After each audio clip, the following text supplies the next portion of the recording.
कौन है महंत बालक नाथ जिनके राजस्थान के मुख्यमंत्री बनने की चर्चाएं फिलहाल बहुत तेज हो गई हैं? क्यों इन्हें योगी आदित्यनाथ 2.0 कहा जा रहा है? क्या है इनका योगी आदित्यनाथ के साथ रिश्ता?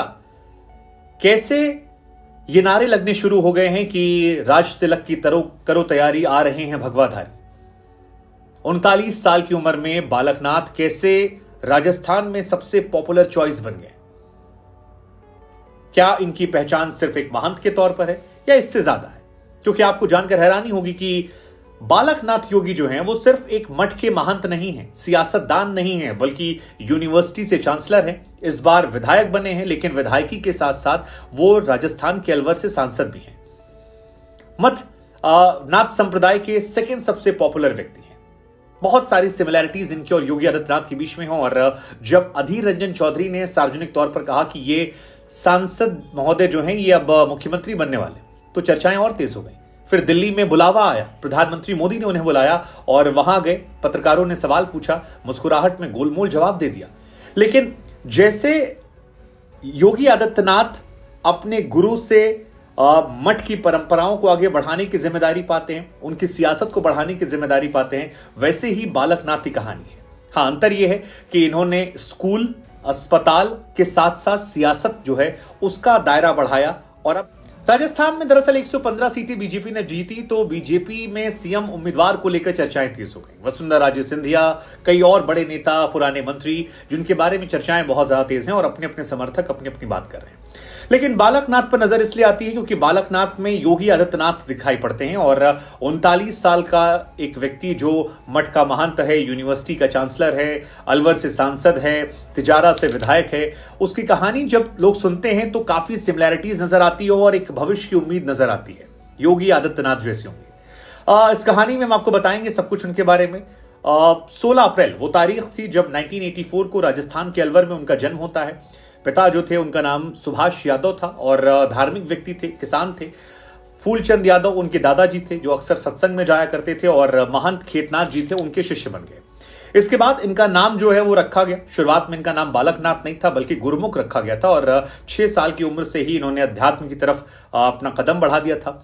आश्रम जाने लगे थे और वहीं से सन्यासी जीवन की परंपरा जो है इनके जीवन काल में शुरू हो गई थी। तो ये सिमिलैरिटीज इनकी योगी आदित्यनाथ की तरह है।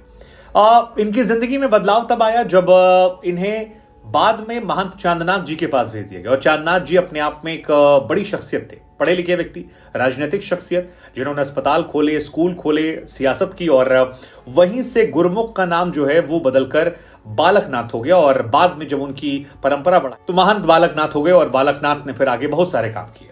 अब चांदनाथ जी जो हैं वो दिल्ली यूनिवर्सिटी के पढ़े थे। उन्हें समझ थी कि महंत के साथ साथ स्कूलों को बढ़ाना है, कॉलेजेस को खोलना है और बहुत सारे स्कूल कॉलेजेस जो हैं उनकी तरफ से खोले गए हैं। कई सारे स्कूल कॉलेजेस को हरियाणा सरकार ने मान्यता दी। चांदनाथ जी जो है इसके कुलपति बन गए। इसके बाद रोहतक में अस्पताल भी उनके चलते हैं, हनुमानगढ़ में उनके 5 चैरिटेबल अस्पताल चलते हैं।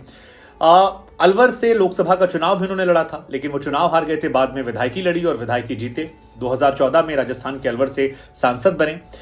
बालकनाथ जी इस दौरान अपने गुरु को समर्पित थे, चांदनाथ जी। लेकिन चांदनाथ जी जब 2016 में 60 साल के होते हैं तब फिर बीमारियां उनको घेर लेती हैं। उनके गले में थ्रोट कैंसर हो जाता है और इसकी वजह से उन्होंने अपनी आश्रम की जो परंपरा थी उसका पालन करते हुए अपना शिष्य चुना, उत्तराधिकारी चुना। और इस उत्तराधिकारी में इनको चुना गया, जिसमें बालकनाथ जी को 2016 में उत्तराधिकारी बना दिया गया।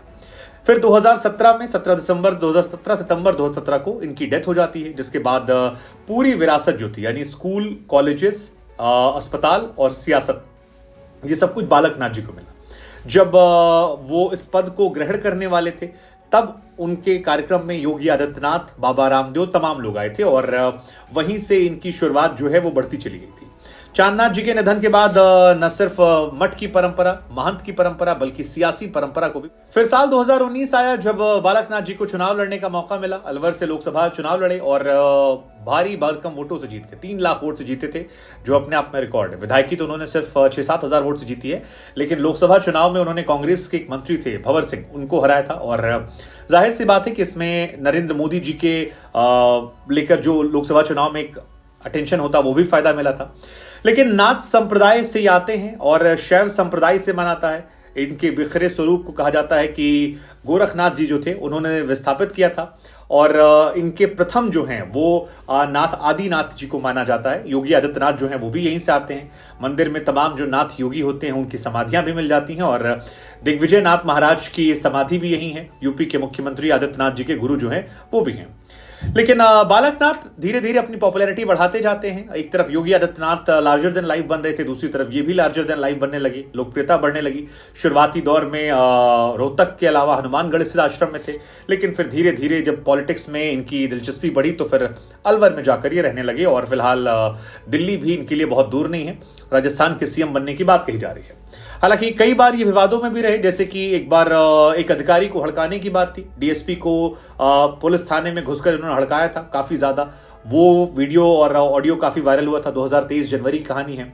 कुछ जमीन खरीदने की बात को लेकर विवाद हुआ था। हालांकि विवाद पॉलिटिकल था, तो फिर उसमें हम आप पर फैसला छोड़ देते हैं, क्योंकि पॉलिटिकल इनकी तरफ से कहा गया कि विरोधियों ने जानबूझकर लगाया। ये कह रहे थे कि भाई, विरोधी कह रहे थे कि गलत तरीके से जमीन उन्होंने खरीद ली है। फिर तिजारा विधानसभा सीट से जब इमरान खान के खिलाफ चुनाव लड़ रहे थे तो उन्होंने इसको इंडिया पाकिस्तान का चुनाव कह दिया था कि इंडिया पाकिस्तान का मैच है और सबको मेहनत करनी पड़ेगी, एक एक वोट जरूरी है, छक्का मारना होगा तभी जीतेंगे। सोशल मीडिया पर फिलहाल इनके बहुत ज्यादा फॉलोअर तो नहीं है, लेकिन फेसबुक पर 4.5 लाख, इंस्टाग्राम पर 2.5-3 लाख और ट्विटर पर 1.5 लाख के आसपास है। लेकिन अब ये फॉलोइंग बढ़ेगी क्योंकि सीएम बनने की बात चल रही है। 7 लाख वोट लोकसभा चुनाव में मिले थे, 3 लाख वोट से जीते थे। विधानसभा में 1,10,000 वोट मिले हैं, 6,000 वोट से जीते हैं। संभावना इसलिए इनके मुख्यमंत्री बनने की है क्योंकि एक तो नाथ परंपरा से आते हैं, तो हिंदुत्व कार्ड चलेगा। क्योंकि राजस्थान में काफी कुछ हुआ था, याद कीजिए वो गला काटने वाली बात जो नुपुर शर्मा केस के बाद आई थी, और बहुत सारी चीज। सो हरियाणा, राजस्थान, इस तमाम इलाकों में इनके मठ का प्रभाव है। दूसरा, मुझे लगता है कि योगी आदित्यनाथ की सेंट्रल लीडरशिप से बनती नहीं है। ऐसे में एक बैकअप प्लान, एक बैकअप नेता जो है वो बीजेपी तैयार करना चाहेगी। हालांकि इनमें योगी में डिफरेंस क्या है कि योगी जिस कास्ट से आते हैं वो ठाकुर बिरादरी है, ये जिस कास्ट से आते हैं वो यादव बिरादरी है। लेकिन देखते हैं, वसुंधरा राजे सिंधिया के पास भी अच्छे खासे विधायक हैं, लेकिन फिलहाल इनकी चर्चा काफी ज्यादा तेज है। हमें लगा इनके बारे में हम आपको बताएं, कौन है योगी बालकनाथ, जिन्हें लोग योगी आदित्यनाथ 2.0 भी कहते हैं। कहानी अगर अच्छी लगी हो तो शेयर कीजिएगा, बाकी बताइएगा कौन सीएम बनने वाला।